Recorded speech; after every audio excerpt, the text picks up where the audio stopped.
Hello, everybody. It's your Wonderful Wind Maid, your Cruz Ship Servant, Chartreuse Proxy, ever and always at your service.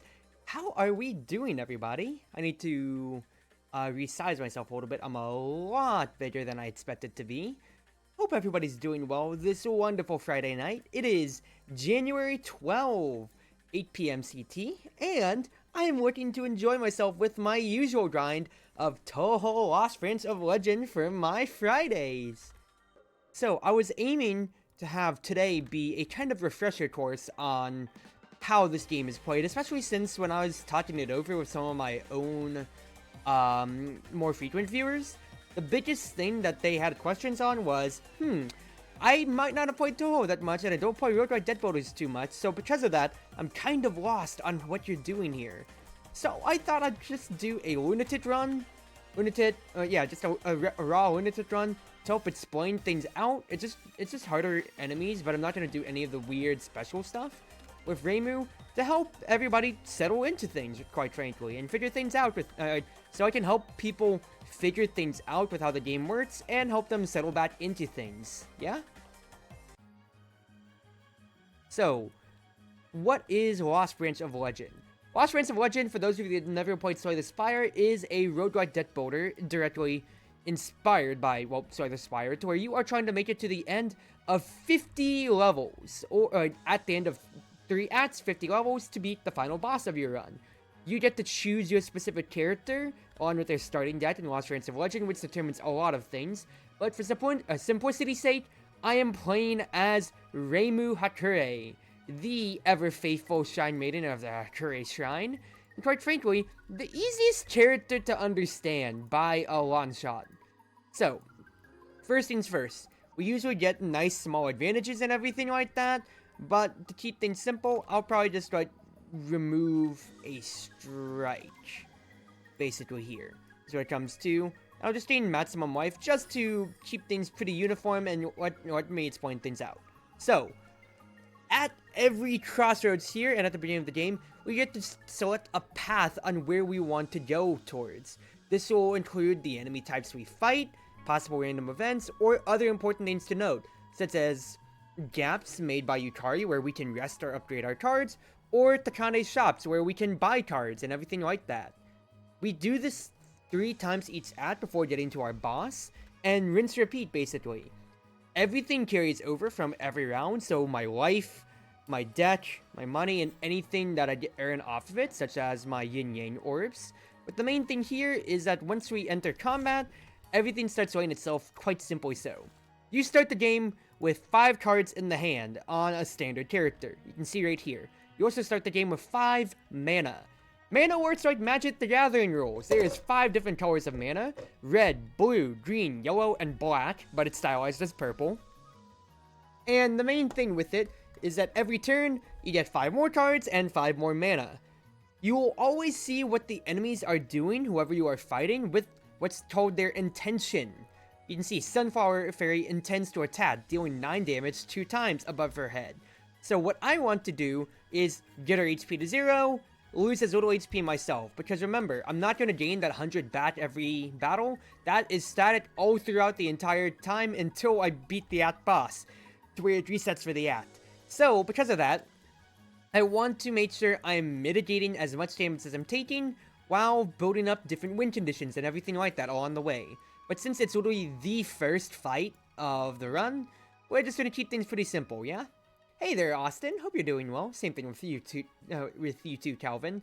Exploring the history of Touhou, that is above my pedigree. I'll be honest with you. There's a lot I could talk about when it comes to the history of Touhou, but like I said, that is way above my pedigree for when it comes to the work that I do here on the cruise ship. Smile. But all right. Let's get back to it. So, every turn, you can see each of these cards will have, their effects. So you can see, basic, deal 5 damage, gain 5 block, gain 10 block, gain 10 damage. And they each have different corresponding mana costs. So for this one, Danmaku Protection, which is a basic block, you can see it costs a yellow mana and a number 1, which is a neutral mana. It can take colors of any type. Yokai Buster right here takes 2 red mana, so I have to have that 2 red mana to play it, as you can see at the corner right there, for instance. Danmaku Protection, I have to have at least a yellow mana for it, but I can pick and choose which neutral mana I'm using for each of these cards here by selecting it on the side. So the main thing here, I could, but I'd rather not type an essay in chat.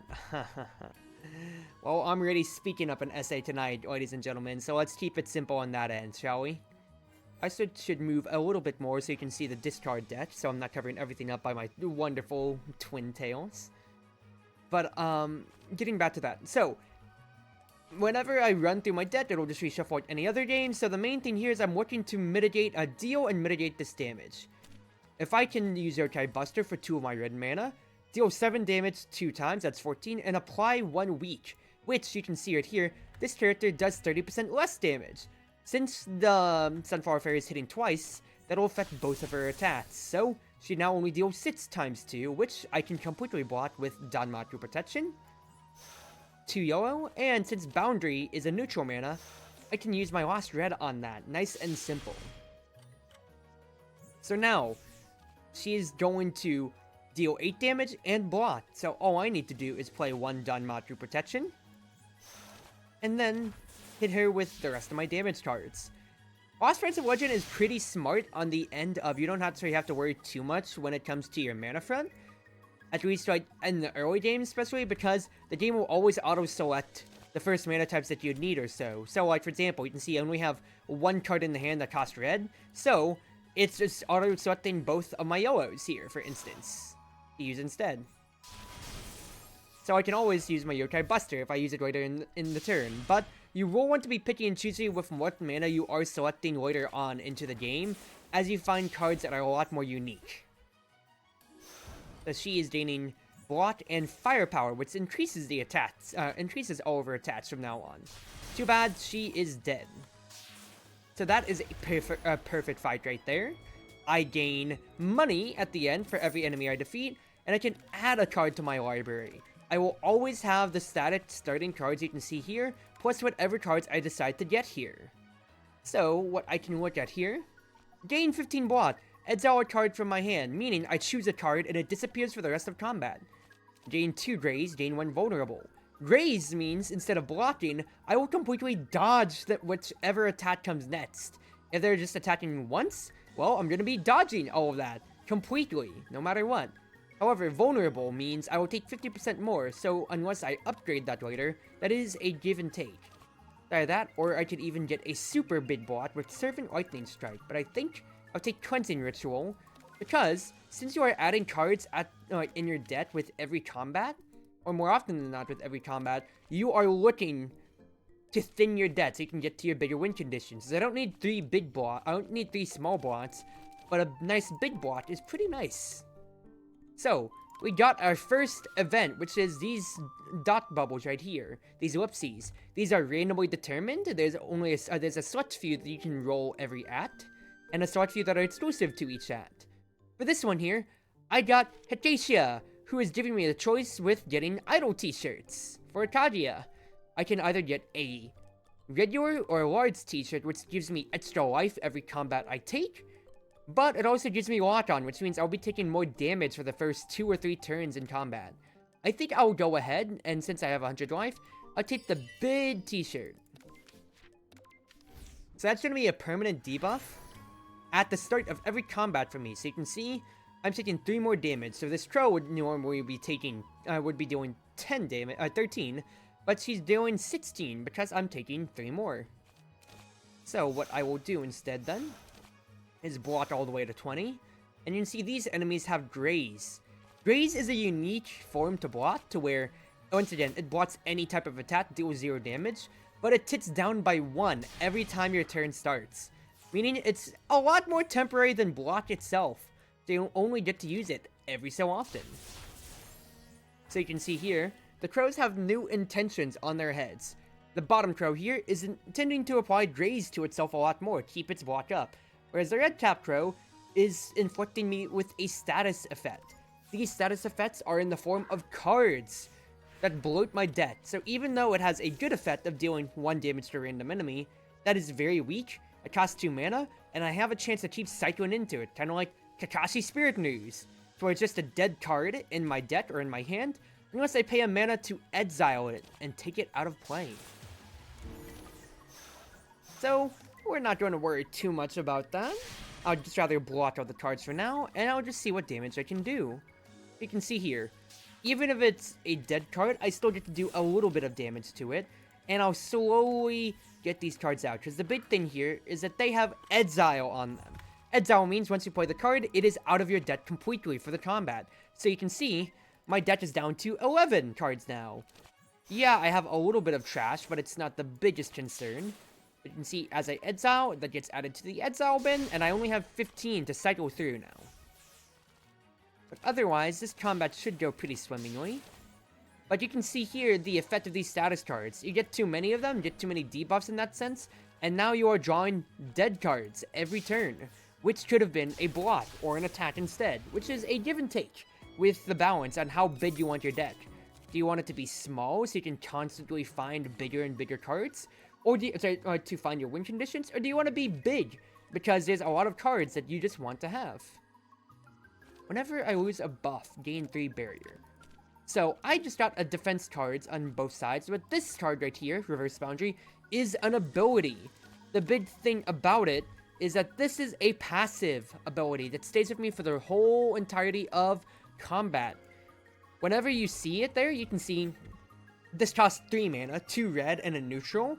So abilities usually have higher costs because once you play them, you can't find them in your deck anymore. They're gone for combat because you get the effect for the rest of combat. They are very powerful and can be very, very good for building up an identity to your deck. So I think I rotate that since I'd like to see what else I can build for my deck. Now, I'm choosing to go to this gap right here so we can see Yukari, of course. And Yukari, you know, the creator of all the gaps. And I get a choice of 2 things. I can drink tea with her to heal 30% of my maximum life, so that would be 31 HP right now. But since I'm at full health, I can choose to upgrade a card instead. What I think I'd like to do, possibly, is upgrade Yokai Buster, because I don't have a good solid damage win condition. And that's what I'd like to build towards.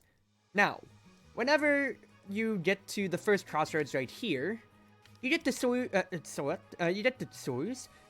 your first at the boss every single run. To keep it simple, I'll go for Marissa since he's the simplest to understand. And we'll continue chugging on with our combats and everything like that for now. So another event. Delicious Steelers, come and have a look. It's Misty Orway, the wonderful owner of Misty's Izakaya. Come on, Reimu, have some steelers or you won't have any energy to exterminate yokai. I can take gold lamprey for life, gold mushrooms for power, or nothing. But quite frankly, I think I would like to have the mushrooms. Those mushrooms look nice. I'll take a stealer. Gotcha, 1 stealer of gold mushrooms. That'll be 30 gold, or money. Now, I could dine and dash, but we respect Misty's Izakaya, which this does have repercussions later on. So, I would like to pay. Now, that gets me power, which powers my spell card right here. Spell cards cost 100 power to activate, and you get power through random events like that, or through defeating enemies, or even from certain cards. The main thing to understand with powers is that they can be used once per turn. They usually have very, very strong effects. You can see, deal 15 damage 3 times. That's going to be, well, as it says in the tin, 15 damage 3 times all together. So 45 damage. And it is accurate, meaning it goes through graze, which can help out against certain enemies. It costs no mana to play powers, and that's another huge upside to them, meaning that you can just easily get rid of an enemy if they're causing you troubles, or start off a boss fight with a lot of damage.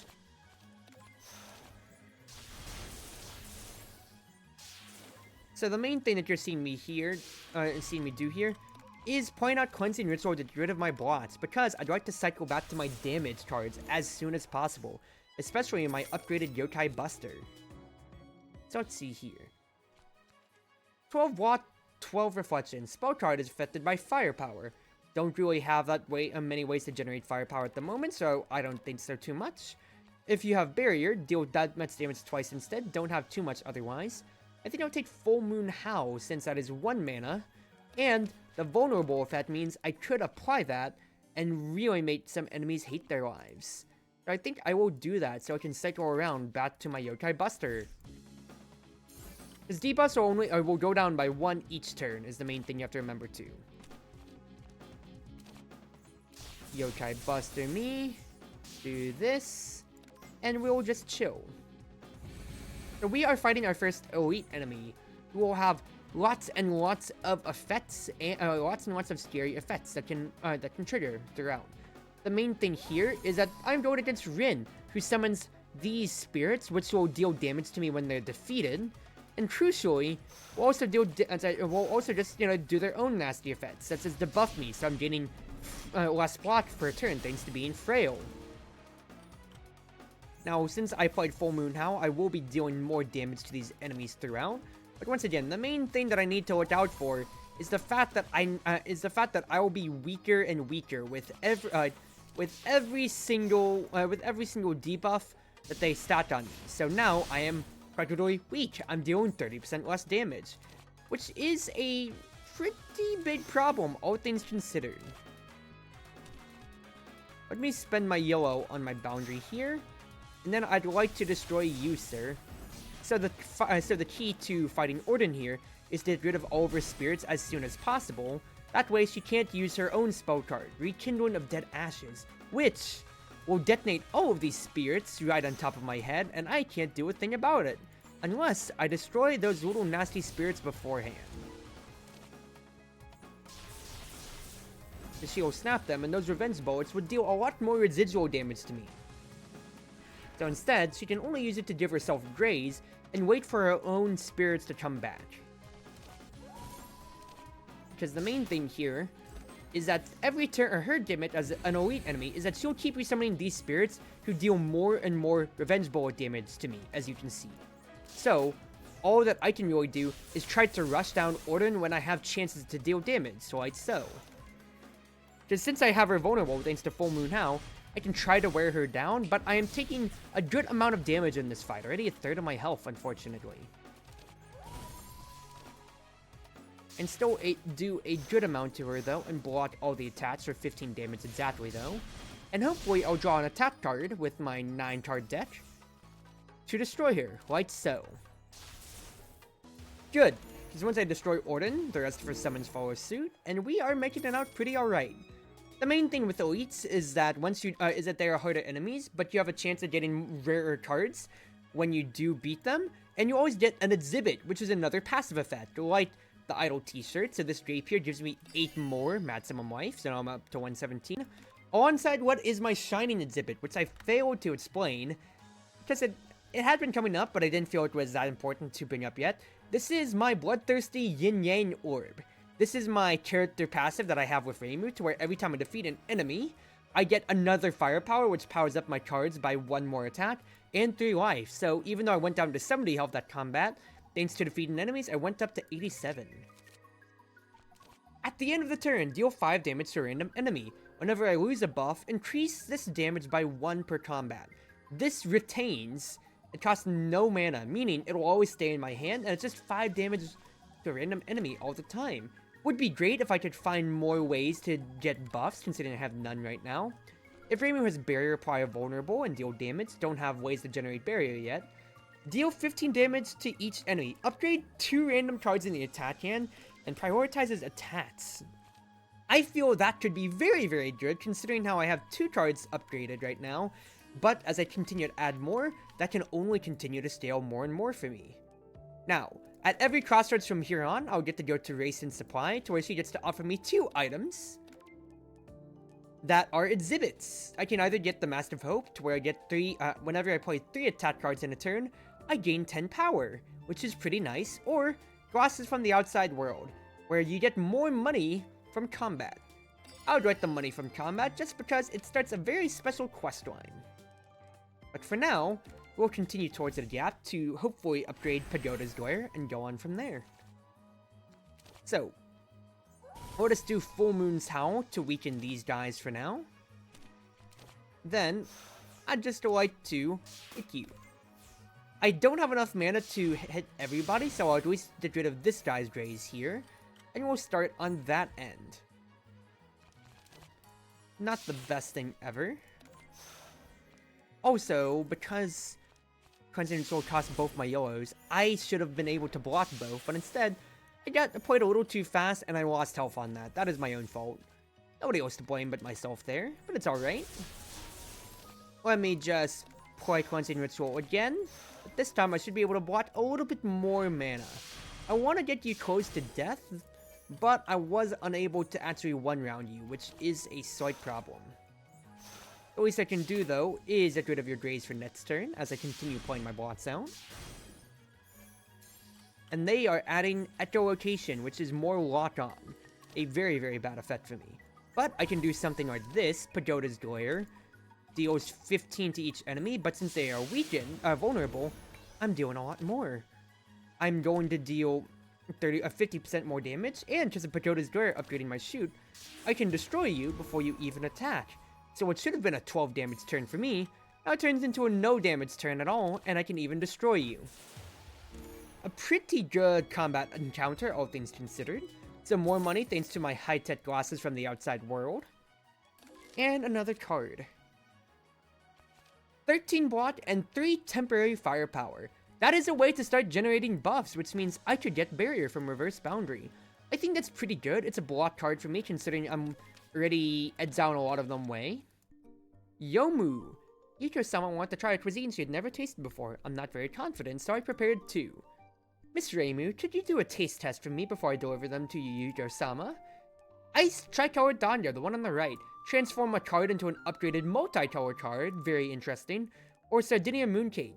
I gain the exhibit Sardinia Mooncake, which upgrades a random card in my hand until end of combat. An amazing artifact. But I get Creeping Hunger, a Misfortune, which is a card in my deck that is actively detrimental. Whenever I play a card, I lose a life. I do think with how much health I do have, I will take that though. Fine beef mixed with dango? What kind of dish is this? I've never seen anything like it. I call it the Sardinia Mooncake. Innovative dishes are best done with exotic dishes after all. Please give it a try. Wow, it's super delicious. Rather than let Yuko have it, how about I steal it for myself? Reimu grabs the Sardinian Mooncake and flees at breakneck speed. Hey! Stop right there! Someone help! There's a robbery! I flee the scene, but gain the resentment of Yuko, who didn't get to eat the Sardinia Mooncake. So, that is a card that is stuck in my deck now. Anytime I draw it, that will have that negative effect.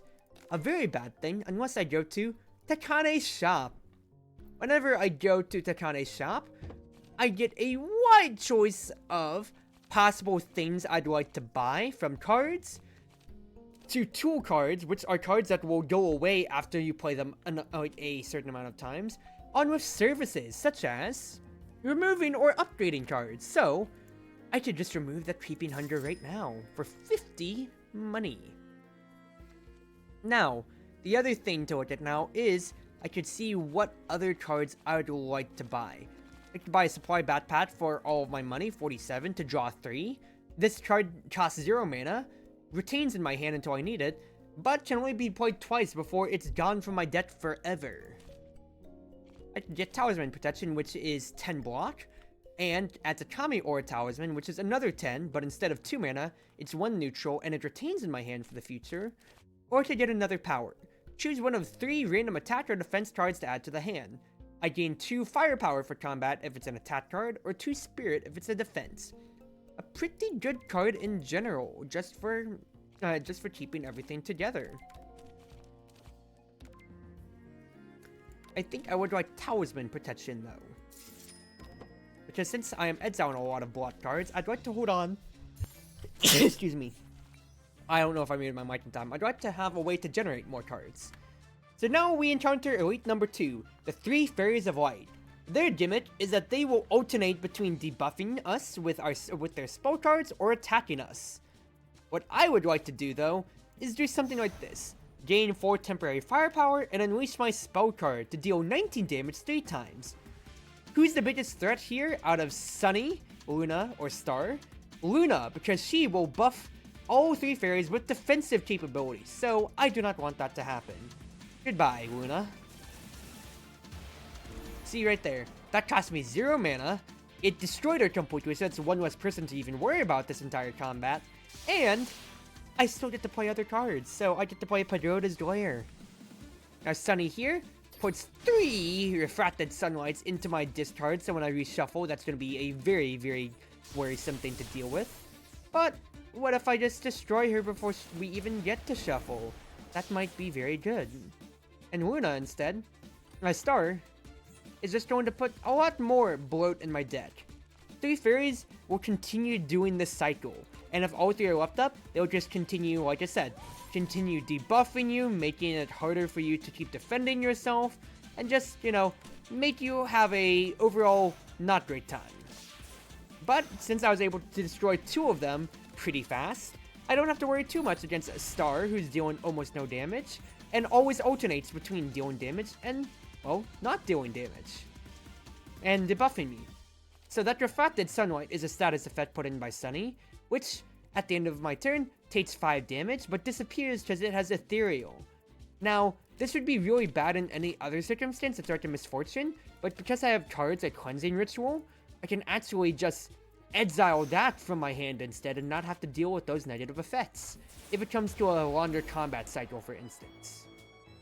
So I get the Mighty Shaku. Defeated enemies drop between 2 to 4 more power. An amazing artifact! And another card. I can gain Amulet, which stops my next debuff, and 10 money. I might as well. And what would I like to upgrade? Well, I could either rest for 37 HP or upgrade a card. I think I'd rather upgrade Pagoda's Door to have it upgrade more cards, quite frankly. So now, we get onto our boss fight of Act 1, Marisa Kirasame. Her gimmick is that she has the passive Might Makes Right. She gets firepower, equivalent to whatever we have. So if I gain 3 temporary from Battle Stance right here, for instance, she gains 3 firepower. It's always equivalent to what I have, so she'll always be matching me in terms of power. So if you have a deck that's fully centered around gaining more and more power, through cards or any other means, she's going to be a hard fight to deal with here. So I can upgrade all my block cards just like that, which is pretty nice. And I didn't play any of them. I'm an idiot. I was like, wow, I'm blocking everything. And then I did nothing with that. Oops. Well, let me just hit Marisa real quick. She's weak, she's vulnerable, and she's temporary firepower down too. I'd like to block as much of that though, if I can, because the Kami-Ara Talisman will be good for future turns. And if I can just continue debuffing her in this way, that would be wonderful. I think I'll get rid of the boundary real quick, just so I can have my deck to be still thin. Because Marisa just added 5 unplayable cards to my deck, as you can see right there, which is annoying. I am not going to lie. I'll play these out real quick. I'll get another Kami-Ara Talisman. And it will continue to get buffed for me at the very least. Now, Marisa, if you saw that little hourglass, she was counting down to her own spell card, which is going to be super powerful. It deals 40 damage and cannot be grazed. Graze helps you deal with small attacks, or incident. It's not a substitute for real blocks. So, in that case then, I'd like to play out all of my block cards in that case. Well, not all of them necessarily, I don't have to. I'll only be taking 9 damage at most from her love sign, Master Spark. Not bad at all, I can still retain a Kami or a Talisman, and it even stays in my hand, which is quite wonderful. I can block all of this, and now Marisa's just gotten to resetting her cycle. She's going to block and deal 14 damage, but if I apply firepower down to her, she has to deal with that. Now, I have a pretty good block cycle on me. Now, she's 2 cards away from her spell card once more, so I have to look out for that. But for now, I'll just Pagoda's Door to hit her even more while she's vulnerable, and she's in a pretty close kill range, quite frankly, here.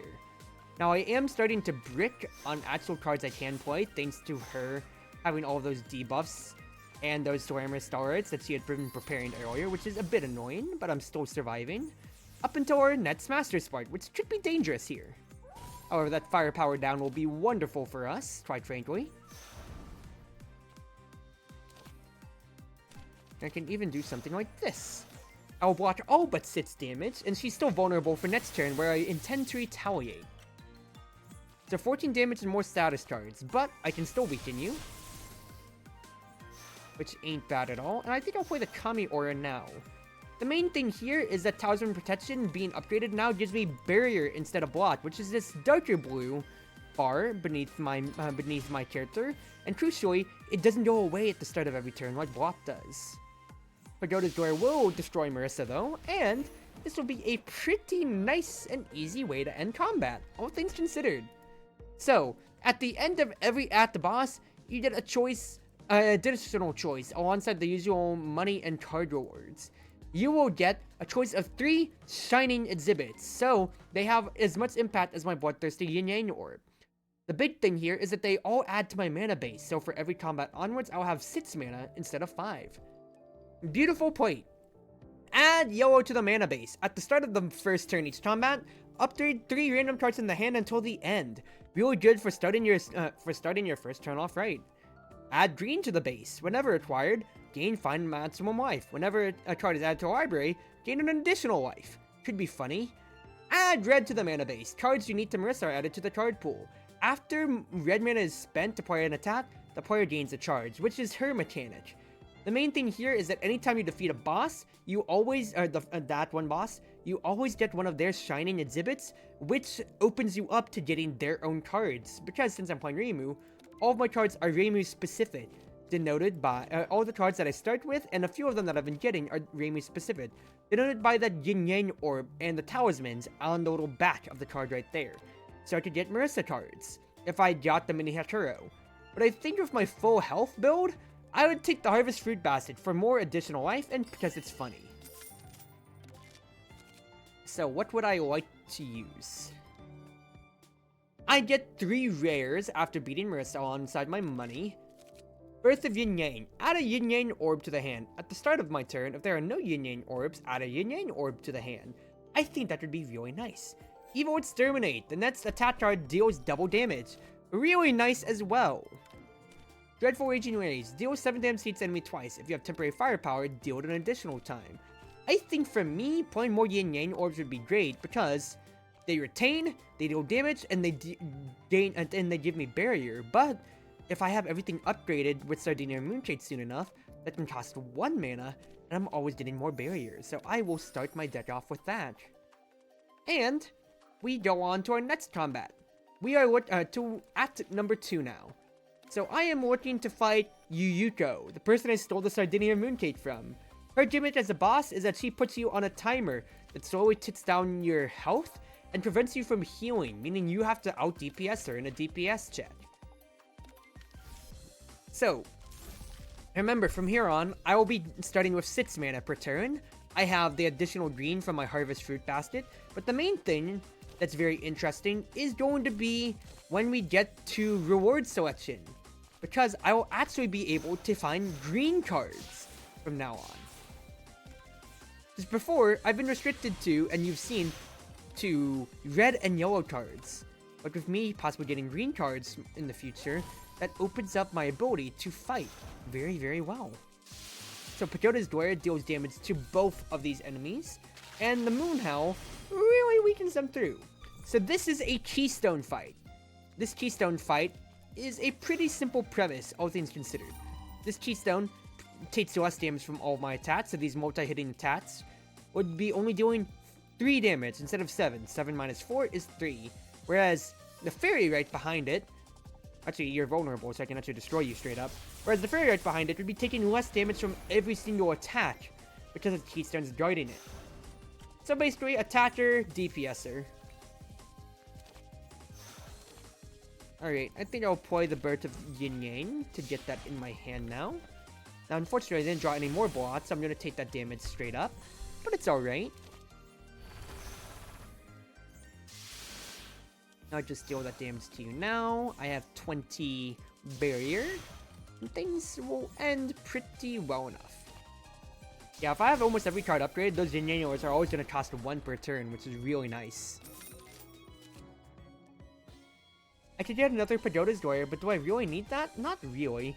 I could take Exercising Border, choose one of 3 random defense cards to the hand. It costs 0, which could be really nice.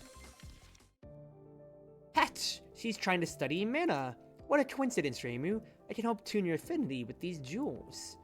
I could choose a random base mana of mine and convert it to Philosopher's, which is rainbow mana. It can be used by any card, so I would convert a red, since that's the most that I have. Really nice event to get, because now, in case I need to, I can flex that mana to any side. And I'll use Exercising Border right now real quick. Gain 40 Barrier. At the start of Reimu's next turn, lose all Barrier and deal that much damage to each enemy. Considering that's free thanks to Exercising Border's effect, choose one of 3 random cards at temporary cost 0, which should be a 4 mana card, instead costs nothing, and I just get all that barrier for free. So I can deal upwards of 35 damage, 33 damage to all these guys, because Aggregate Border will go off, and you are basically almost gone. I just have to play my Lucky Break before I do destroy you, though. But this is a wonderful combat, all things considered already. You can see here, my power is now glowing yellow because I am at max power. You can only have 200 at a time, everybody. So, I won't be able to stack anymore, but that means I can use it up to twice in a single combat if it comes to. Or a combat gets dicey. Great Duplex Barrier. Gain 15 block, gain 20 barrier. Could be really nice. I might take another battle stance though, because it's already upgraded. And now we have an elite fight.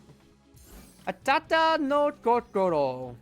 Your gimmick is that you will deal additional damage with every spell card, and you're looking to debuff me through your mass summons and everything like that.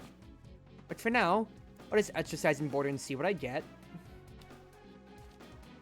Ward negates a status card, which could be good considering you're going to inflict me with a status card.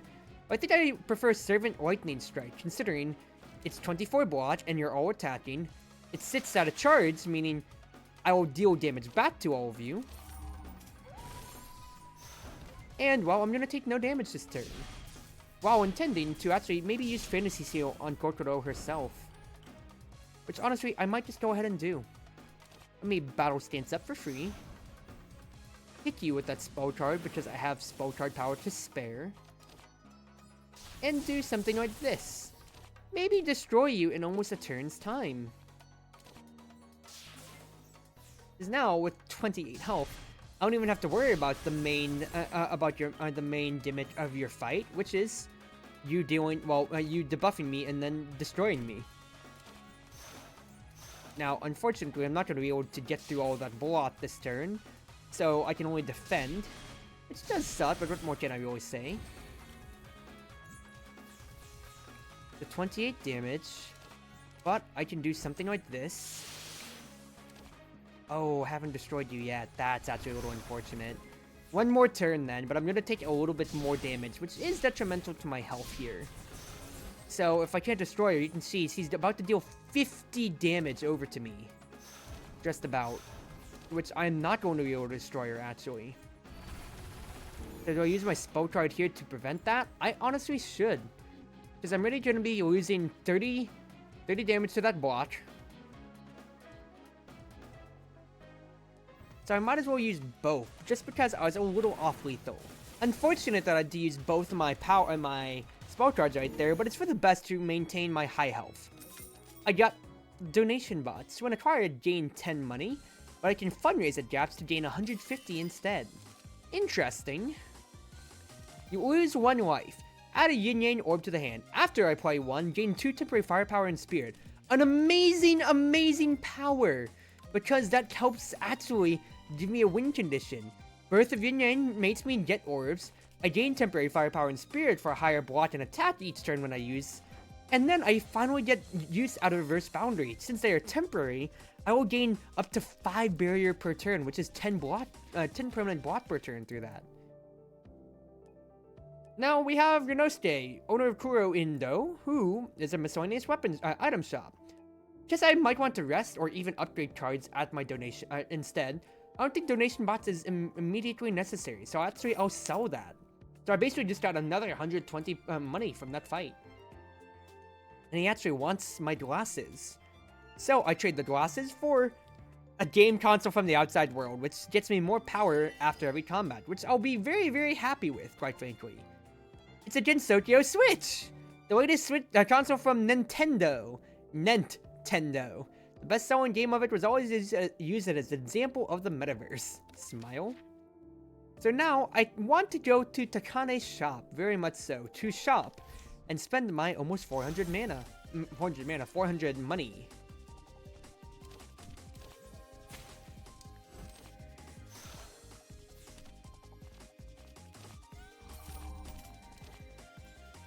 So I'm going to take some damage here, but it's alright. These two are going to retain otherwise. That's a lot of damage that's coming around, but it's okay.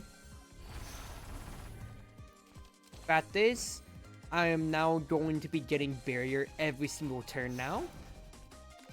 Thanks to me generating yin-yang orbs and with reverse boundary. So even though I made it away with only one bot that turn, I'll just continue to get more and more in the future. Exercising border would be great to see though. A ward to prevent future attacks would be good, but I think I'll take Reflection to deal damage back to the Keystone, considering I am bricking on attack cards. And we'll just stick with that for the meantime. I don't need to use Kami or a Talisman yet. So, no attacks are coming my way, so this is my chance to actually shine. So Pagoda's Glare to deal damage. Actually, get me Birth of Yin Yang so I can guarantee get a Yin Yang orb every turn. I could have killed the Keystone right then and there, but I actually do need to get the orb in my hand, so I have my win condition coming up. So deal damage to you. Entrenched Body for some more block. And look at all those buffs that I have on me at a single time. Plus all that block I am also just grinding up slowly but surely. Oh baby, this deck is coming around. They can do something like this and just hit you very hard. Constantly. Because I have so much barrier now thanks to me playing my Yin Yang orbs every turn. And this just continues to scale in my favor. Oh baby, the deck identity is alive and well. Oh baby.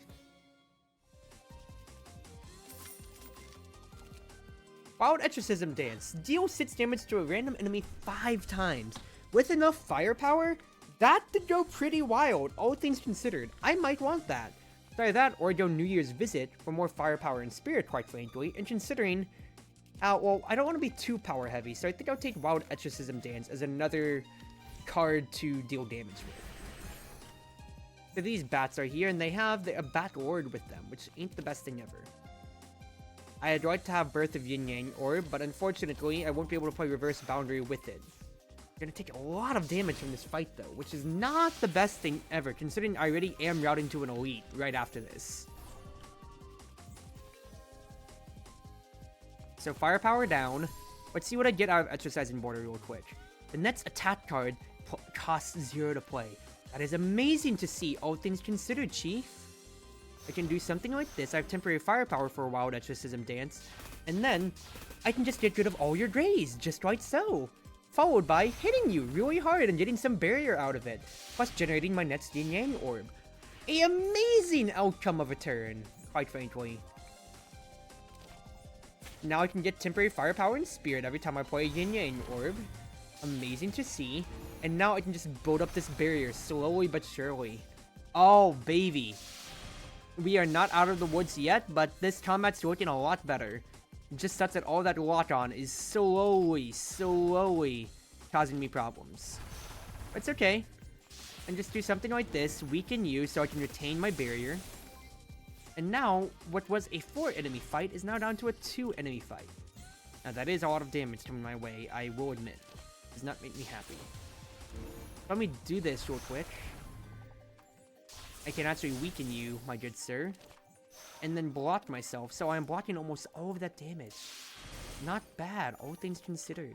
I'm down 100 HP from what I originally was on, which does suck of course, but what more can I really say? Choose one of 3 attack cards, but Orb of Duality to add another Yin Yang Orb. Ooh, yes please. More ways to generate these yin-yang orbs is my win condition. Now, I have a lot of money. What would I like to have? Ticket to Hell. Whenever I lose a life, draw a card. Should be good. Start of second turn, gain 12 watt and 5 temporary firepower. Should be nice. Start of every elite and boss combat, gain 2 firepower. First and foremost, I think upgrading Birth of Yin Yang is a no-brainer. Taking that from 4 to 2 mana is so important. I can get a teammate who gets me blocked and barrier every single turn, but also crucially, gets me a Yin Yang orb if I play her out, quite frankly. Which I think I will very much so buy. And now what else could I possibly want? Strength and Body could be really interesting, but I don't think I necessarily need it. Honeywell Run could be interesting if it's upgraded too, considering how it will always scale up my block or so, but I don't know if it scales up with barrier. So instead, I might just buy the robot model for the firepower, and then maybe Servant Lightning Strike as well. Maybe. I'm debating about it, but I don't think it's necessary. I think I might just save my money otherwise. Well, I could have that as a bid block card, considering the Danmaku protections are there as well. Nah, I'll save my money for next shop. For now, we're fighting Nitori. So it's great for me to get Misumaru. She is a teammate card, which is like a passive, which is like a power, but she stays in my hand. Every turn, I'll be getting a 2 watt 2 barrier, which is pretty nice. And Nitori's gonna deal a heck of a lot of damage. It's not the nicest thing ever.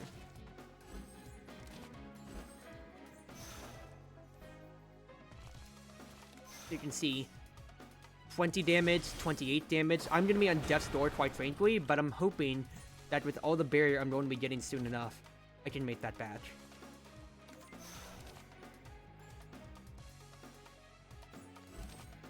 So I'm playing this stuff out with the hopes that I can continue to scale in this combat, but I am on death's door, quite frankly. 17 health, and I could so easily die. Does not make me the happiest camper ever. I'm going to play Exercising Borders, see what block I get. Duplex Barrier is wonderful, because that's barrier and block. Orb of Duality, get me another Yin Yang Orb, and literally play these out both for the amount of barrier that I'm going to be getting from the Spirit and from all the buffs. Because look, once I get set up, that is already a wall of health that I have in between myself and the enemy.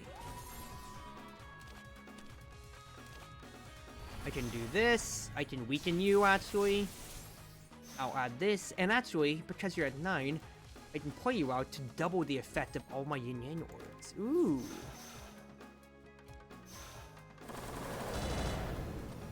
I'm going to build a wall of barrier, ladies and gentlemen.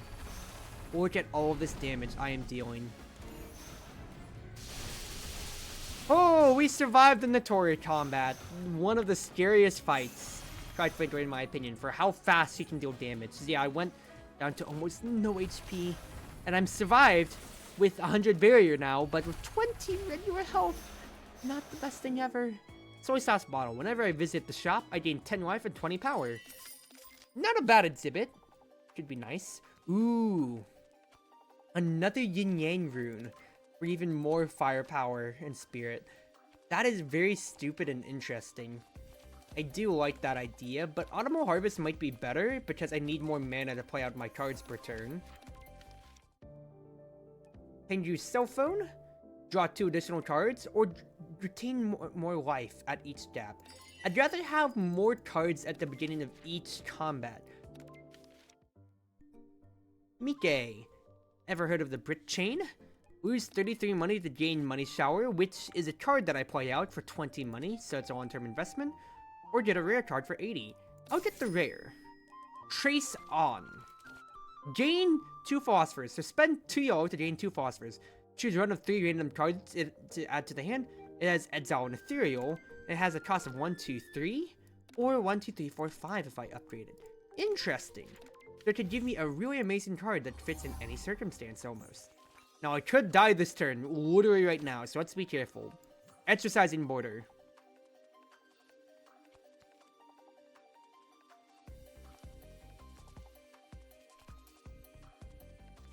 costs 0. I think I'll take Wandering Heaven just for the fact that it, you know, oh, it's his face. Just for the fact that it costs 0. I can do a little bit more with this turn and hopefully not die. I'm going to be taking 22, 15. Still going to be on Death's Door. Don't appreciate this. A Purifier too, so I might just honestly go ahead and nuke the Purifier. 18 times 3? Let me just pull out my calculator because I don't want to risk this. 18 times 3 is going to be 54. It's that lethal on that Purifier. And considering how close to death I am, because I want to rest, I think it's the play to use my Fantasy Seal now and retain as much barrier as I can. Because at the very least, I'm going to survive with 6 barrier to my name here. And yeah, with both of you attacking. So let's try Trace On. One of 5 random cards. Now, the crucial thing to remember is that this does not cost 0. It will still cost whatever it is. And I need to block. I'll add Immortal Flame for the future, but I really can't play... Oh, it's ethereal. Well, I can't play it out at all. Oh, just exile that anyway, smile. I'd like to just block as much as I possibly can in that sense then. As a useless turn, unfortunately. Y'all are still doing so much darn damage. At least everything that I'm trying to use here is neutral, which I will thank the stars and heavens above for.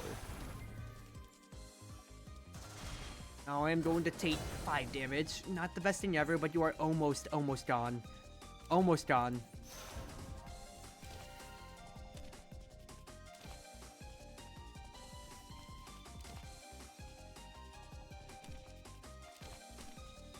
I'm so close to actually destroying you. You're gonna be taking 30 damage and you're not dead yet. Oh my gods! 22 damage, but I'm gonna have block, thank gods. And do something like this.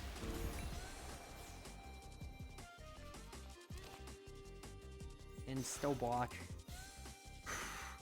I am so low on HP. Maybe taking the T might have been a better option, but look at how much damage I'm just taking every single turn. It hurts, it hurts, it hurts. Okay. I can and will kill you. Thank God. 10 health is nothing to scoff at. Okay, I'm at 13, but it's still scary. At 3 random cards to have a total cost of 1 to the hand. They temporary cost 1 and have Exile and Ethereal. I think that would be really nice, considering how if I get any buffs, that would be great. I heal for 49 HP. Could have been up to 83, but beggars can't be choosers. I'm still alive. Yomu. She wants her Sardinia Mooncake back. Oh, jeez. Okay. Amulet me? Exile that out, please.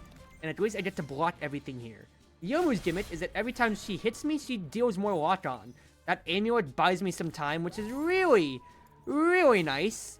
But I am still very scared for my life at the moment. Considering she is going to stack on stronger and stronger attacks. And since I already have lock-on thanks to the Idol t-shirt, this is really bad. Alright. I have to play Birth of Yin Yang out here, quite frankly. So I'm going to have to take this 19 damage draw, but let my Yin Yang orb buffs carry me throughout the rest of this combat. 33 damage. Scary. To play it out, get me barrier, please. Block me up for as much as I possibly can here. Look at that graze coming up. Thank gods. It's 18 times 3. I could legitimately just die straight up from her. This is very scary. Trace on, let's see what I get. Amulet would be wonderful. Holy crap, that's actually great. Play me the Yin Yang Orb so I can continue to get stuff. Mario will block me a little bit more. I actually might take no damage this turn. Okay, it took a little bit, but it's okay. 16 times 3, but I have Yokai Buster to weaken you! Oh, that is wonderful! That is so wonderful to see. Actually. Trace on, let's see what I get. Give me that block, please. I need that so badly. Yomu, you are going to kill me. Holy crap. 27 damage. But I have the Vitality here, which means I can play cards out. So Yin Yang Orb first.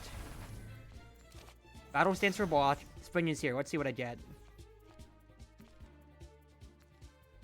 choose up to 2 cards in the hand. Exile them and add potions. 1, 2. Get those out.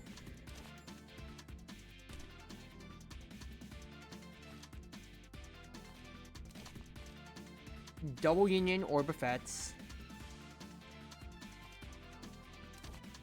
Stargaze me.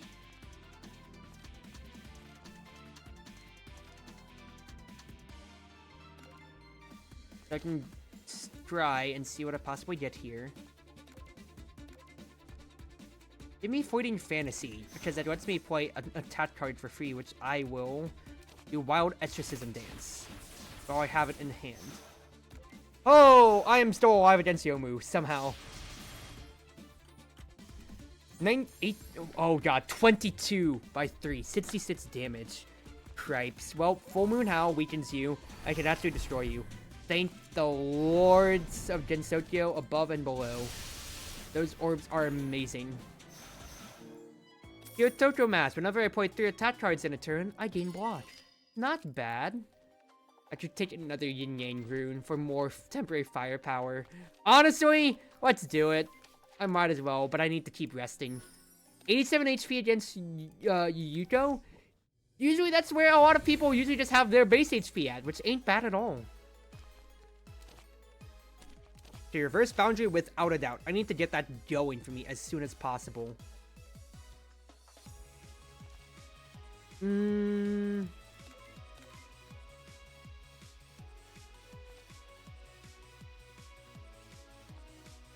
just Wandering Heaven me. Upgrade my Lucky Braid so it's just a little bit more money. Now I'd be doing 17 3 times. 17 3 times. Whip out the calculator. Because I'm not doing math on stream. I'm not embarrassing myself that much. Would be 51 damage. I can get rid of one of you immediately, and honestly, it would be the best idea to get rid of the butterfly that's about to graze. Because that's damage prevention for later. Because if you start grazing, I actually can't hit you, whereas I could hit the bottom one more.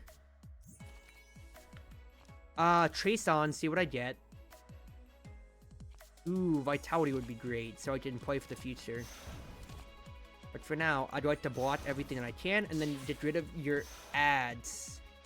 So Yujo spell card, Deadly Dance, Law of Mortality. It deals damage, but crucially, Law of Mortality. At the end of each of my turns, I lose life, and I cannot gain life for the future, for the rest of this combat. Meaning that if I was a sustain deck, I would be suffering a lot right now.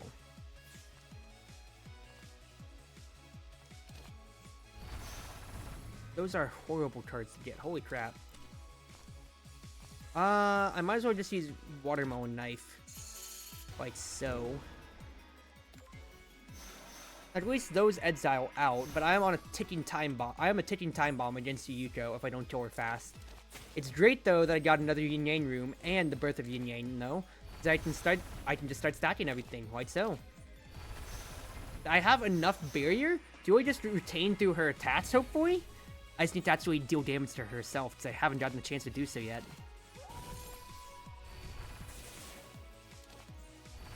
So just keep hitting her. I need these Yin Yang orbs to get upgraded ASAP, and I need to just hit Yuko ASAP. The fact is that they're accurate means I can actually get through her graze without a problem. So I need to take advantage of while she's debuffed. Ooh, 18 damage to each enemy. I will take that right now. Take that to the bank. Hurt Yuko. And get rid of the ad a little bit here. Now, every time that she uses her spell card, that ticker is going to keep going up. So I was at 3, it's at 4, it's at 7 now. So I need to destroy you ASAP so badly. Spring is here. Let's see what I get. I can get Ward, which prevents negative status effects. Don't really care. Deep Memories could be good, depending on what I get.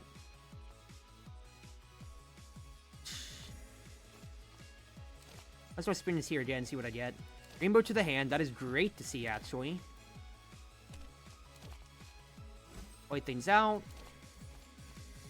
Deal 27 damage to each enemy 2 times. Might as well get rid of your ad. Great stuff. Alright. This is still pretty scary, though, considering she's at half health, and I am basically still almost dead. Play the Vitality out, play the Yin Yang Orb out first. Deal damage. Pagoda's Glory to upgrade the Yin Yang Orb. Damage again. Runs in neutral due to the boundary. Yeah, like, my deck is all about just hitting a huge wall. But the fact that she's hitting my HP through and through is so scary. 8 damage per turn, but I think I'm fine here. Yep. Alright, I'm good. Oh, I need more ways to generate mana, quite frankly. So badly. I gotcha, boss. So, let's see what we possibly want as our shining artifacts this time. Add more yellow to the base. At the start of each turn, gain 2 block for each upgraded card in the hand. Could be good. Really helps out with retaining my barrier across turns.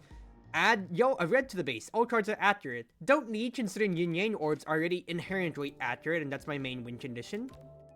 Add black. After I use my spell card, lose my life and draw 5 cards. Card draw isn't my problem, mana is, but I'll probably just take the old style Meteor costume, considering I already have Sardinia Mooncake and Pagoda's Door for upgraded things. It's just really good.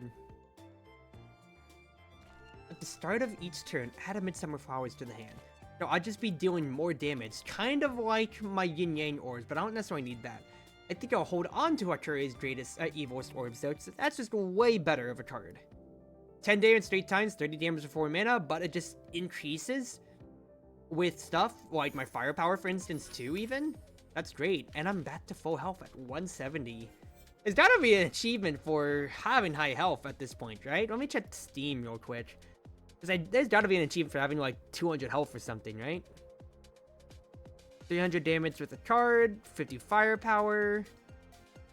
Have 1,000 or more points of barrier, but I'm not seeing anything when it comes to health itself. Ah, that sucks. Well, this is a pretty funny round, all things considered. Alright, I have 160 power, so I'll probably bum rush towards an elite, is what I'm thinking. But let's keep our options open by going to the bottom path. So Act 3 is the final Act here.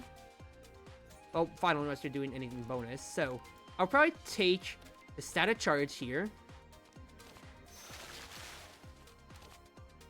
If I add some firepower to the mitts, I can deal 50 damage in total to random enemies.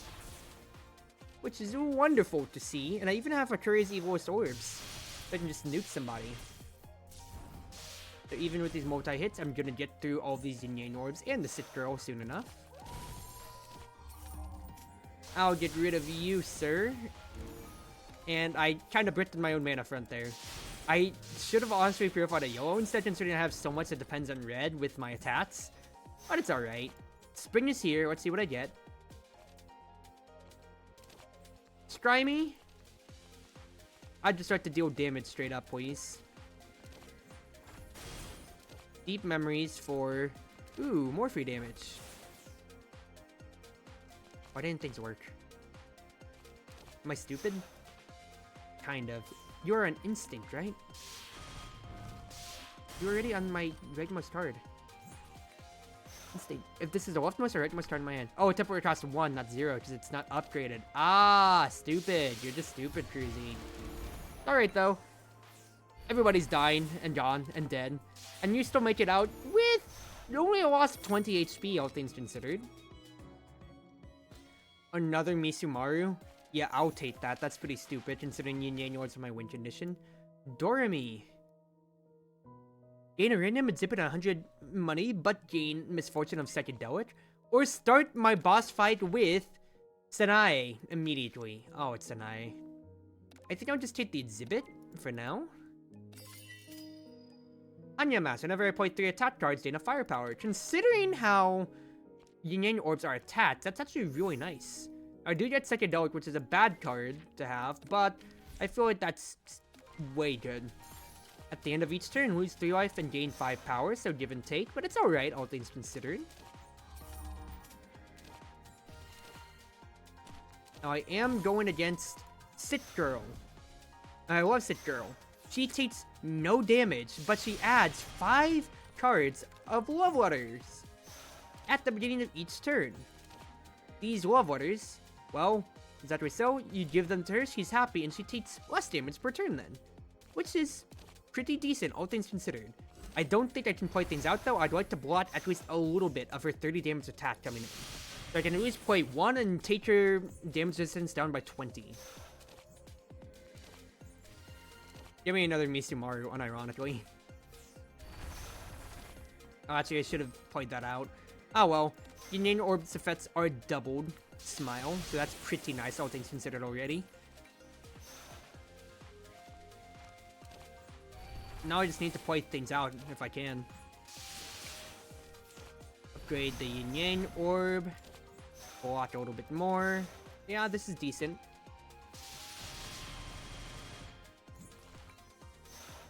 Not drawing any of her left sit stuff, which is annoying me.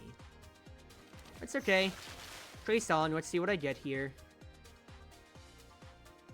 Not much, frankly. I can at least make you weak, though. Otherwise, I'm really legitimately not doing much here. I have dealt no damage to you, because you are still 60% resistant, which is annoying, because I'm going to draw... Okay, I drew a leveler, finally. Double everything up again, please. Deal that damage. Let's bring this here, just see what I get. Ooh. Do this. Purchase materials, see what I get.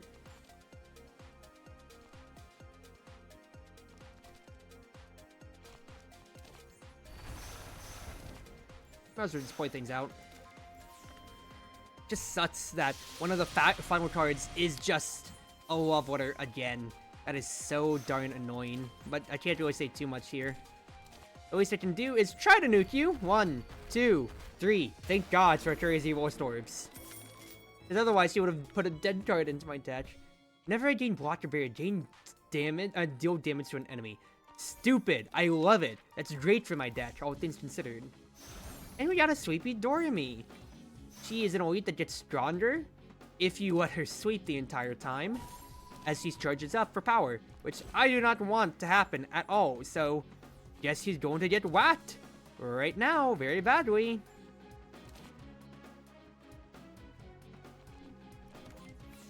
Oh, I was hoping to upgrade one of my rainbows, but it's okay. Wild Exorcism Dance might be able to wake you up because you are vulnerable. Great stuff. I'll actually Fantasy Seal while you are vulnerable still here, though. And this is a pretty good start, all things considered. Doremi's already a very powerful elite, but the fact that she can deal even more damage to you just raw is already scary. So let's not have that happen. I'll play my Yin Yang Orb out just for the birth of Yin Yang. Yeah, I do like 47 damage on its own. Scary, scary.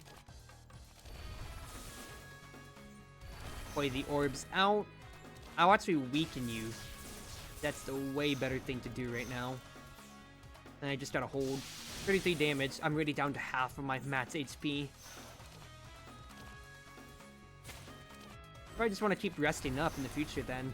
My Citadel's even gonna hurt me too, unfortunately. It's okay, it's okay. That's just, I don't know, 14 times 4 damage. Now, Doremi's gimmick is that she's dealing a lot of damage. She's in generally spell cards. She also adds nightmares to your hand and deck. Where you can see right here, when there are 4 nightmares in the hand, pile, or draw, or discard, you exile them, but you you basically just lose the game immediately, which is scary, scary, scary. Like, no. So I'll just cleansing ritual that and get that out of the way permanently. Not dealing with that today. Now I'll be able to block at least a good amount of that at the very least here, and hold my barrier line. Dichromatic. Oh, you'll love to see it. Dichromatic is wonderful. I can play Misumaru here too.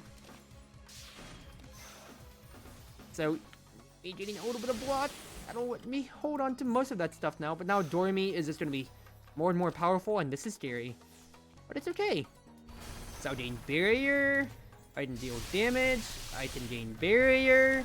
I'll block for a little bit more damage. And look at all the buffs that I have right now. This is quite frankly so stupid. I am a very slow starter, but once I actually get started, things are pretty darn nice. Now, if Dormy was able to sleep, she'd be able to summon other bosses from other acts that cannot be harmed and would just basically be even more nuisances to me. Constantly. And they are nuisances to me. Constantly. Water Barrier, yes please. Let me deal damage to you as well. What would I want here? Spring is here, that's great. Oh, I'd like a mushroom that applies 10 poison. Why not? Why not anyway? Since I have so much Water Barrier now, I could just care less. Yeah, my death takes a little bit to get going, but when it gets going, you can't get through this wall. And see, she's summoning even final bosses too. Which is a scary thing, but unfortunately, you are gone. Get out of here, please. I do not want to deal with you anymore.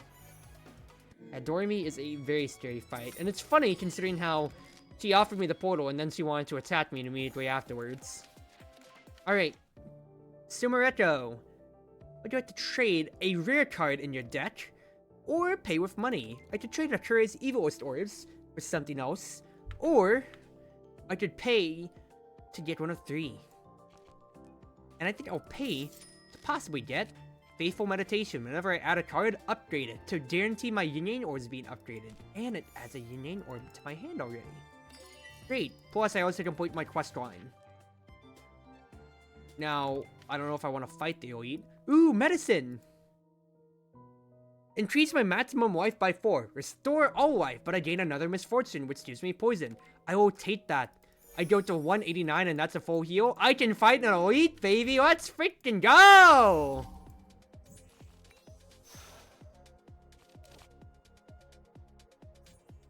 No, I don't like the beginning of this fight here, very much so.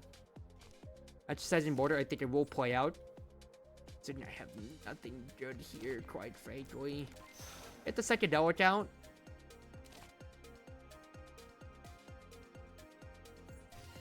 I'm gonna play a Misumaru now. At least play a Misumaru. That's already 22 damage. Well, that's a little bit more thanks to the other Purifier. This is annoying. I think if I do something like this, Great 2 parts is going to be great for me. And then Pagoda's Glory to deal damage to all of you.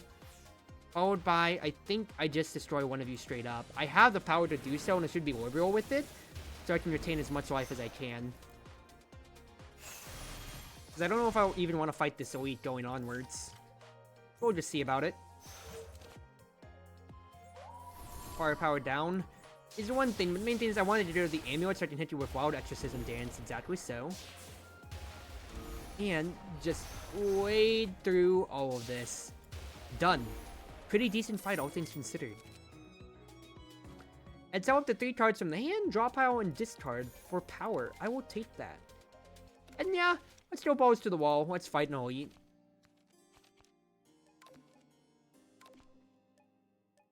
Now, I think having Faithful Meditation be innate is actually huge for me here. Because that is one of my powers that I desperately need over time. And Crown Piece. Ooh, the piece. You piece.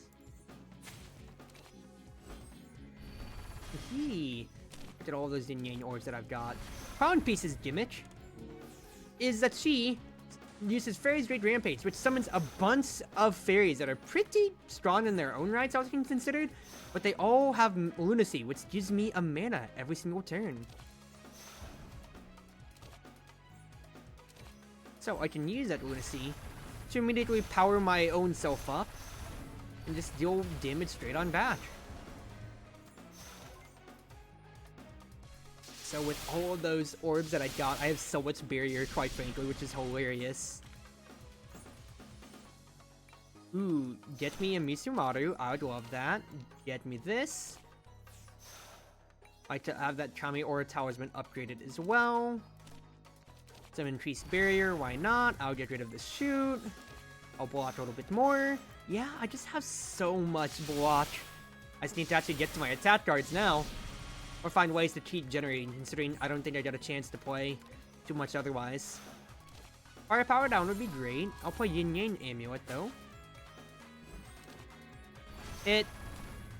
Actually, hit Crown Piece. Hit. Hit. Oh, wonderful. And we hold. This fact is, right, these fairies, I can deal damage to them, they keep blocking or so. But I have enough barrier that I can just hold at the moment. Now, Chrono Piece does something similar to Doremi, to where if there's 4 of these cards, I'll just lose life straight up, which is, of course, very, very bad, but I can just play my cards out to not deal with it. Rainbow to the hand, why not? Now, Exercising Border. Get me a Battle Stance for free. Play these out. Deep Memories for something else. Ooh, a lot more block, why not? Hit. Ooh, I should have played that first. Double everything up. Get more cards for free. Reverse Boundary is wonderful to see. And 35 damage to everybody. Oh boy, did I just wipe all those fairies? That I actually didn't expect to get that as well. Oh, well, she just summoned more anyway. Deal 300 damage in one card? That is wonderful to see, and also pretty funny. Let me get some more power, and then let me just nuke you.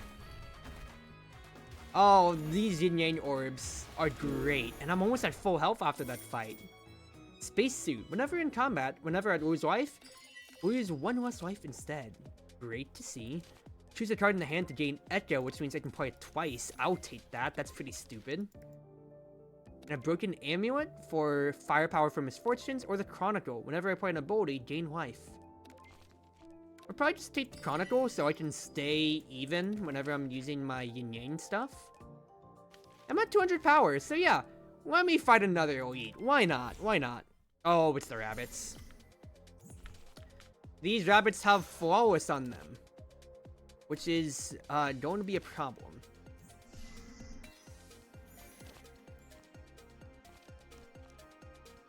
Get me the barrier now.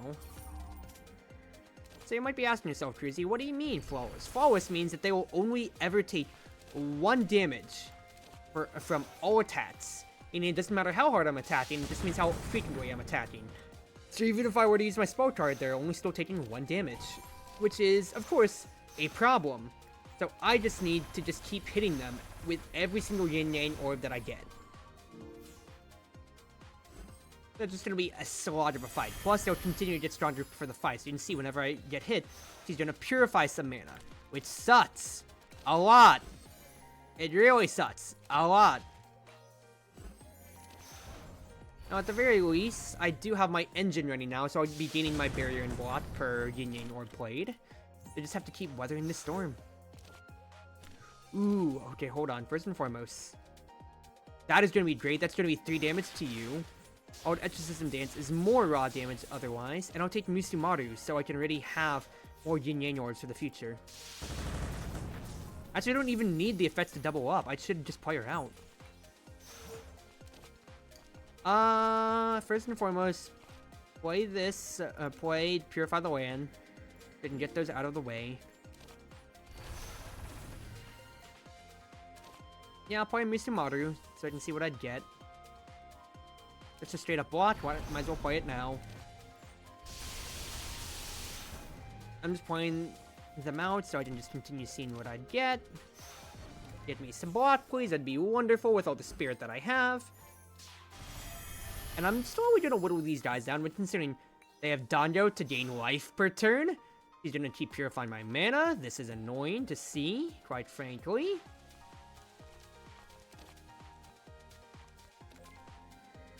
I can at least do an Echo like this, though. Fleeting Fantasy is going to be free. Now I get an Echo, which is going to be another free card. I can actually get another Fleeting Fantasy. So everything's going to continue to be free. Do a hit like this. To go to Glare. I can reverse Boundary for free, actually. And just continue hitting you down, quite frankly. Ooh la la. Not bad at all. This fight's going faster than I expected it to. I didn't even have to use my power or my spell card yet.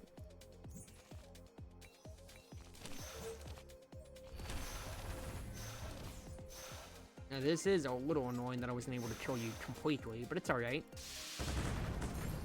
Fact is, if I can hopefully outpace your delicious Danjo in time, this will be fine. That is wonderful. No, I don't have mana to play it! I don't have mana to play it! Oh my god, that's actually infuriating. It is actually so infuriating to not be able to play Dichromatic, because that would work so well. It's going to shuffle back at least, but just this Danjo is just so annoying, because you're almost back up to full health. There we go, Dichromatic, thank gods. Play the Yin Yang Orb out, because that's just the best thing I can ask for. Hold on to the Misumaru, because I don't want her to go away if I play her out for the last of her Unity.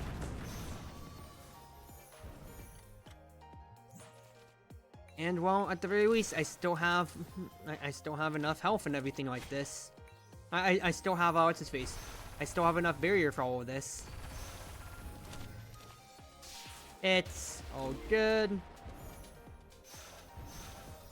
Now now you're gonna be a lot more incensed to fight that because it's just you now and not your partner, but it's okay because I can just start blocking and doing damage to you and not caring a single bit.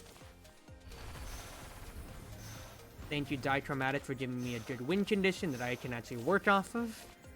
Because, jeez, these rabbits. These rabbits are an annoying hallway fight, which could easily break runs.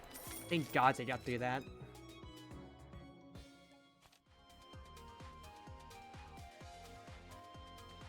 Give me another amulet. Ina, I could remove my misfortunes, which would be actually great. Well, it's only removes poison and sweet. That's still decent, considering Psychedelic is unremovable.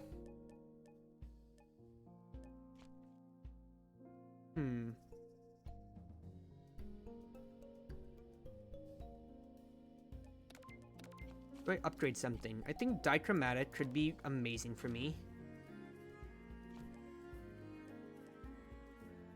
I think so, to guarantee that.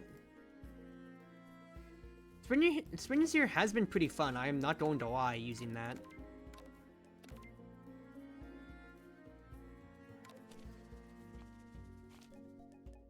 I think Vinyl would be good though, because I don't have too much card draw. Same with New Year's Visit potentially. First and foremost, energy drink because I'm running into a mana problem. And then Peony Stone could be good. I just have so much money too that it's just good to spend. And do I want New Year's Visit for more spirit potentially too? Even Fleeting Fantasy? Nah. Duplex could be nice. I take the Spring here because it's stupid. And then I'll hold. 80. Now, you remember when I paid Mystia off? I say that as if it's a negative. You remember when I paid Mystia at her food stall? Yeah, this is a good reason, because Eiki, of course, being Yamazanadu, who is going to judge your sins and decide if you're going to hell or not. My sins are average, meaning she's only going to be doing average damage to me. But, because, what's his face? But because she is, but because I paid Mystia before, it's totally fine, ladies and gentlemen. She doesn't start with a high, she doesn't start with even more damage that she could be doing to me. And she'll just be stealing, I guess, at a natural rate. And she's not going to be stealing at a ridiculous rate. Ooh, Blossoming Fantasy Seal. That's real nice. Play the Misumaru now, I just want to see what I'd get. But getting to damage everybody is wonderful, because Peony Stone even goes off. Hit you. Gain me some block and barrier, and we are doing pretty good. Once again, still didn't even have to spend my Psychedelic. Dichromatic is wonderful to see. Play the energy drink out, see what else I get. Spring is here. Well, let's have these go on even more to be stupid.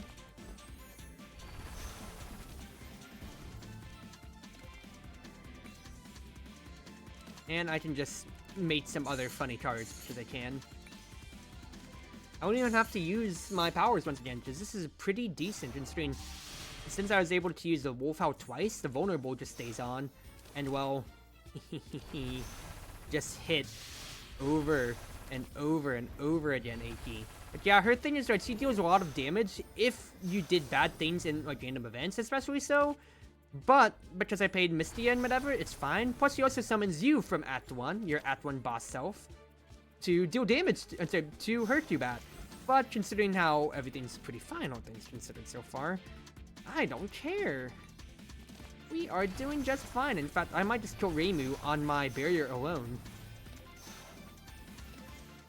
Yeah, I'll kill Mirror Reimu on my barrier alone, thanks to my barrier aggregate border. 155 in one turn. Ooh, hot dog. Powder to Donge, a very important artifact. Unspent mana isn't lost at the end of each turn. That is way important for me to have. Holy crap.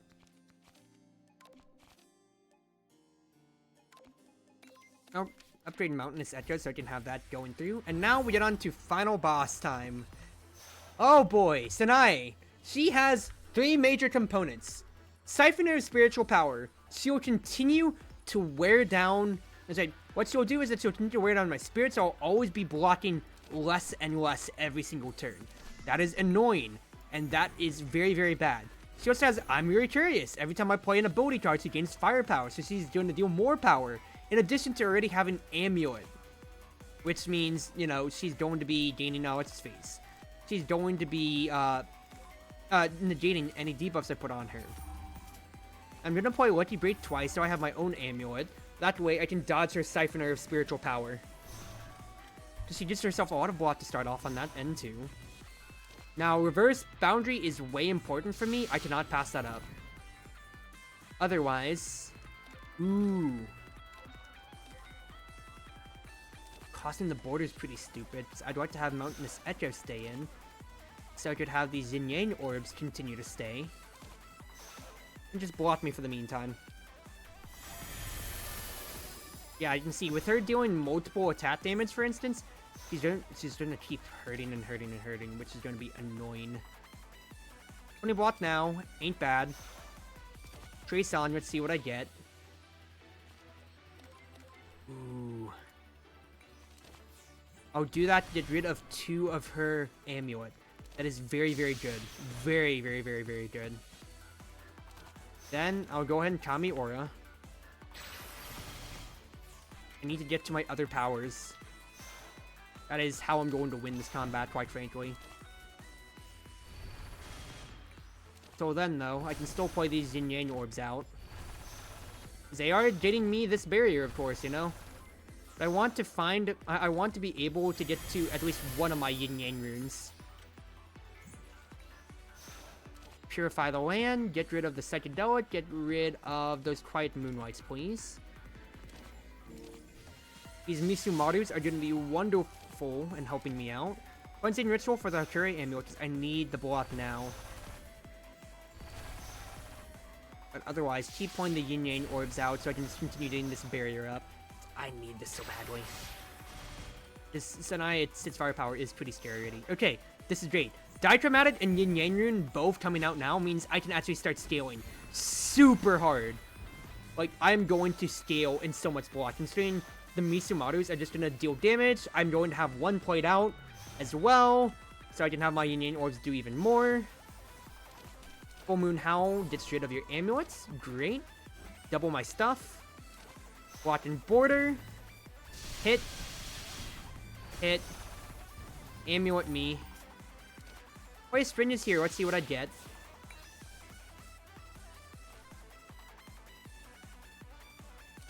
Quantum Tunneling is free and gets me another mana back. Slice of Life is free, actually. Let's do another Sprint here, see if there's anything free. Nothing much, unfortunately. Oh, good. Pretty good turn, all things considered, because even with 80 damage coming my way, I'm actually blocking all of that from my barrier. Wonderful, even with that 50 power.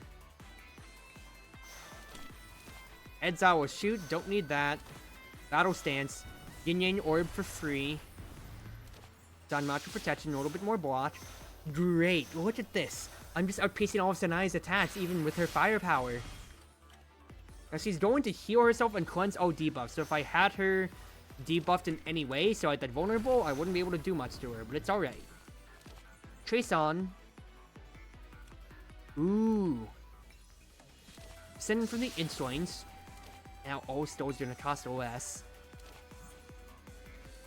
This is wonderful. I can draw more cards, see what else I get. I got the Moonlight, that's annoying.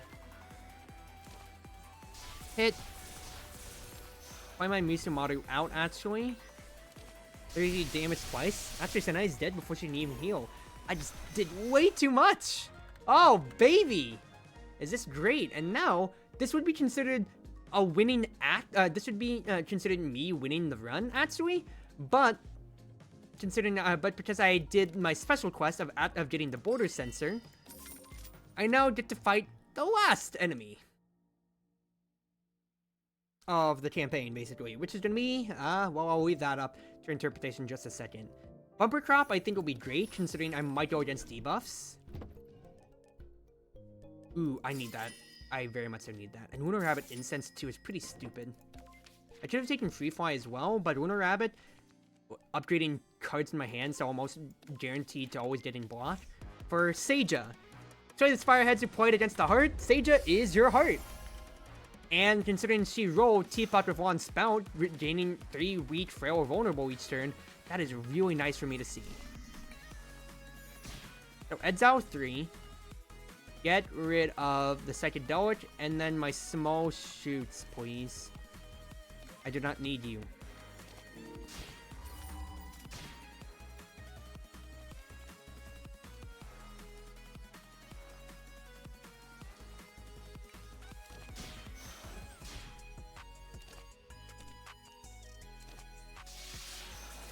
Alright, so, what is with the Seija fight? She will constantly get her own buffs. She can only be dealt 300 damage per turn. And every time I play a card, I will be taking damage, which is a very, very scary thing to already be considering.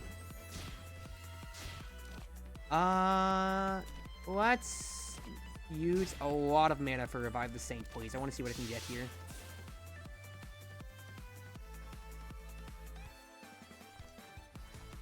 Gain followers for 1 turn. Add 2 lost Raymonds to the pile.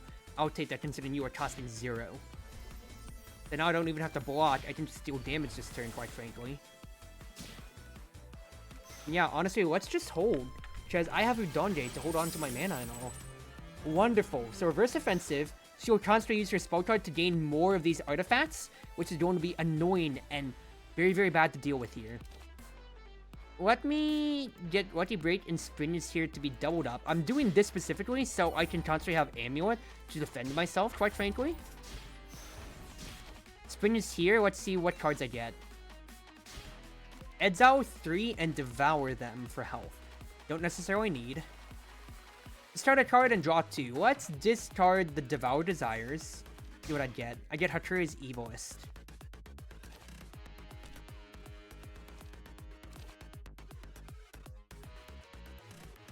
I don't need a second Springes here. Let's see what I get out of this. Then since it's free, Full Moon Howl is pretty nice. For debuffs even. See what I get. Need to discard 3. 1, 2, 3. Don't need the Impatience anymore. I do have to play my Yokai Buster out while you are vulnerable, Seija. Actually, use my Fantasy Sea while you're vulnerable. And then play these Yin Yang orbs out so I can get some barrier going.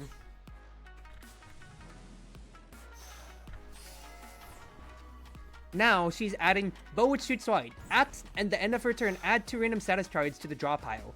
That's going to keep bloating my deck, which is going to be annoying to deal with. But it's alright. Misumaru, play you out so I get increased stuff. Turn a card from Exile to the hand. That should be wonderful. But first, gain Flawless. So I'm going to be taking no damage now. And what would I like to return to the hand then? Probably just Mountain Echo, quite frankly, right? Get Mountain Echo, get Haturi's Evilist to be there for me. And then, honestly, just have a Flawless stay with me. And just deal some damage to Seija. That way, I can have another Flawless going onwards. Spacesuit actually makes me take 0 damage. That's funny, but I'm gonna have so much dead draw, as you can see right here. I just drew all those Radiances, and that's annoying. I need to get rid of you now. But I can still deal damage, thank God, thanks to these orbs.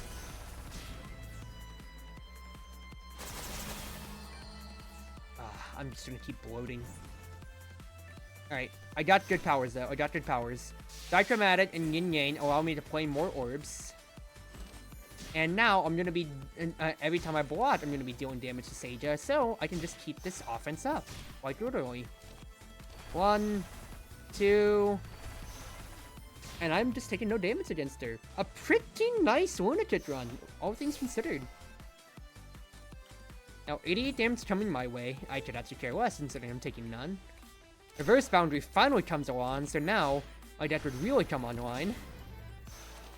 Quite frankly, might as well play Hatara's Evil Storm since I have the mana to do so, since I'm floating so much. Now, Seija did just get Glove with Embedded Gems, which will exile half of my deck at the start of my turn, which is annoying. Just look at all those cards that are gone now. All of those cards are gone, so do I even have win conditions left? I actually still do.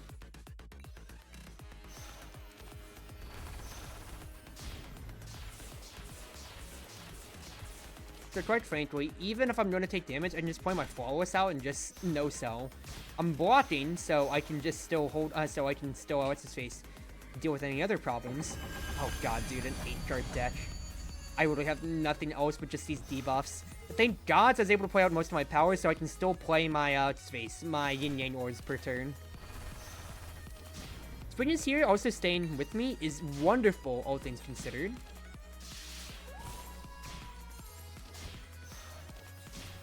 Even if I'm not able, even if I'm out of attack cards, basically, having Springers here is great to see, because I can still get more and more stuff. You can see, like, Seija will just continue powering and powering up every single turn, which is annoying to see. But, since I have enough of an engine, I can actually deal with her in a pretty substantial way. So I have enough ways to generate block and deal damage to her naturally, that it doesn't matter if I'm just down to what is Brit cards. I have enough of an engine to keep hurting her and generate attack and defense. And I also still have, what's it, 200 health to fall back on, almost. Yeah, I didn't purify my cards, but me having Udonja has really helped me out here. Plus, Springus here has also been really, really darn nice. Yeah, look at that. This is stupid. This is actually ridiculously stupid. Goodbye, Seija! What a nice fight! And what a way to end off this Lost Branch of Legend run! I'm gonna be very happy with that! Let's go, ladies and gentlemen! Well, for a reintroduction back into Lost Branch of Legend, for people who have not played, or who have not seen my runs. Now, I did kind of pewter off at the end there with actually trying to explain things out, so that is on me. But I just kind of got into my flow.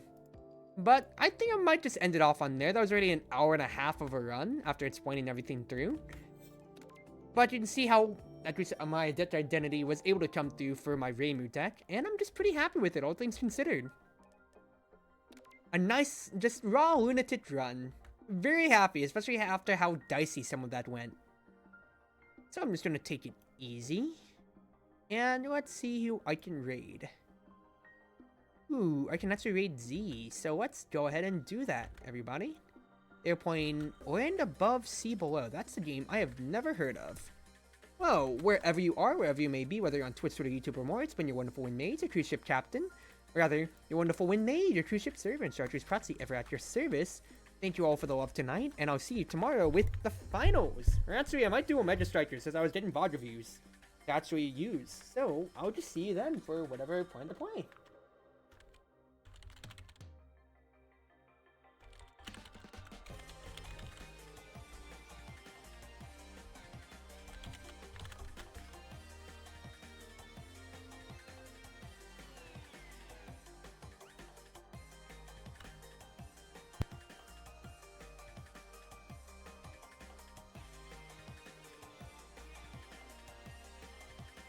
There's a lot of bad